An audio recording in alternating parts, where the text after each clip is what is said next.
ভোটের প্রচার যত এগোচ্ছে ততই রাজনৈতিক উত্তাপ বাড়ছে রায়গঞ্জে। তৃণমূল কংগ্রেস ও বিজেপির মধ্যে টানটান লড়াইয়ের আবহে এবার এক মারধরের ঘটনাকে কেন্দ্র করে চাঞ্চল্য ছড়ালো এলাকায়। ঘটনায় দুই পক্ষই একে অপরের বিরুদ্ধে গুরুতর অভিযোগ তুলেছে।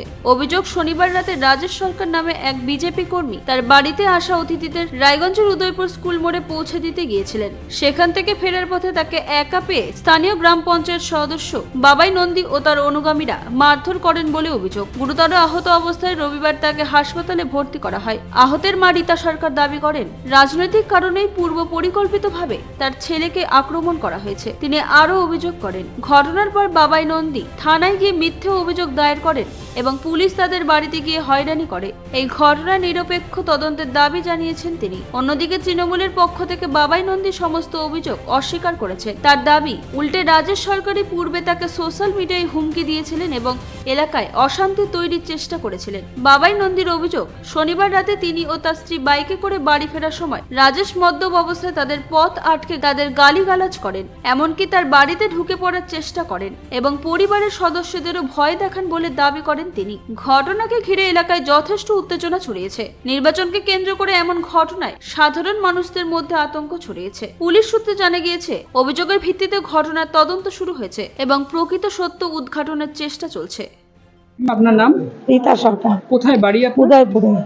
হাসপাতালে কি করেন? হাসপাতালে কালকে আমার ছেলেকে তৃণমূলের লোকরা মেরে কৃষ্ণ কল্যাণীর সব বাহিনী যারা আছে ওরা মারার প্ল্যান করছিল অনেক দিন থেকে। আমাদের রাস্তার লাইট অফ করে দিতে ওই প্ল্যান করে ও আমাদের বাড়ি কোনো অনুষ্ঠান ছিল, একটা অন্নপ্রাশনে, তাই আমাদের বাড়িতে লোক গিয়েছিল আমাদের বাড়িতে, তাদের পৌঁছায় দেওয়ার জন্য স্কুল মাঠে স্কুলে মোড়ে আসছিল।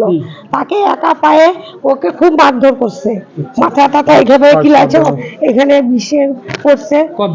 কালকে রাতে ও হাফ প্যান্ট পরা ছিল, খালি গায়ে ছিল, ওকে প্যান্ট জামা পরে বুঝতেও পারে নাই যে কে ওকে আক্রমণ করবে। ও হাতও দেয় নাই কারো গায়েছে, গলার চেন ছিল, গলার চেন ছিঁড়ে ফেলছে। আর ও হাফ প্যান্ট পরেছিল, ওর হাফ প্যান্ট যদি কোনো সময় খুলে ফেলে দিত ন্যাংটা হয়ে কি বাড়িতে যেত, তার জন্য ও কিচ্ছু করে না। আর ওর পেছনে কেউ ছিল না, ওকে পুরা মারছে ওইখানটায়। কারা মারছে? কাদের বিরুদ্ধে অভিযোগ আপনাদের? কাদের বিরুদ্ধে? তৃণমূলের বিরুদ্ধে, বাবাই নন্দীর বিরুদ্ধে। বাবাই নন্দী তো করছে, বাবা নন্দীর বউ। ও কি ছিল এই দুজনের মধ্যে? ভোটের জন্য নিশ্চয়ই ওরা প্ল্যান করছে যে ভোটের জন্য ওকে আটকায় রাখলে পরে ওই পাড়াটা সুবিধা হবে, ওকে আটকায় রাখার জন্য চেষ্টা করছিল। হয়তো ওই জন্য কোনো কিছু ব্যবস্থা ওরা প্ল্যান করে নিছে। আপনারা আতঙ্কে আছেন? হ্যাঁ, আতঙ্কে আছে না, সবাই আতঙ্কে আছে। আমার ছেলে, আমাদের বাড়ির পরিবার, সবাই গোটা পাড়ায় আতঙ্ক হয়ে আছে। পুলিশে অভিযোগ করেছেন? হ্যাঁ, পুলিশকে অভিযোগ করা হয়েছে, কিন্তু ও মারার পরে ওই গিয়ে বিষয়তে গিয়ে বসে আছে। কোথায় গেছে? ফাঁড়িতে গিয়ে বসে আছে। ওই আবার বাবাই নন্দীর বউ, হয়তো আরো আশেপাশে কেউ ছিল। ও গিয়ে ফাঁড়িতে বসে আছে, পুলিশ পাঠায় দিয়েছে বাড়িতে। কোনো কিছু প্রমাণ নাই। হ্যাঁ, কোনো কিছু প্রমাণ নেই, ওকে উঠায় নিয়ে যাবে রাত্রে। পুলিশের সাথে যোগসাজশ আছে মনে করছে? হ্যাঁ, পুলিশের তো হাত আছেই পুলিশের। এখন কি চাইছেন? এখন কি চাইছি, আর পুলিশকেও বলে দিছি যে আমার ছেলে যদি কিছু হয় তাহলে পুলিশ দায়ী, ওকে যখন তখন আক্রমণ করে কিসের জন্য। আর বাবার নন্দীরও শাস্তি চাই। এটা কি কোনো পারিবারিক বর্ণ? না, পার্টি। হ্যাঁ, পার্টির ব্যাপারে। ও বিজেপি করে, আর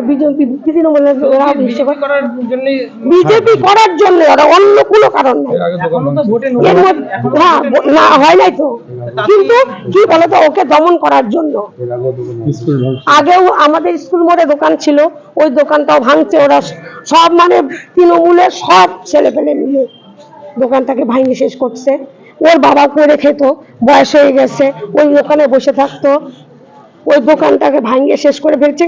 খালি ওই মানে এই প্রার্থী হওয়ার জন্য, মানে তৃণমূলে মানে শয়তানি ওদের, বিজেপির পিছিয়ে ঘুরেও বিজেপির সঙ্গে থাকে, তার জন্য ওর এই অভিযোগ।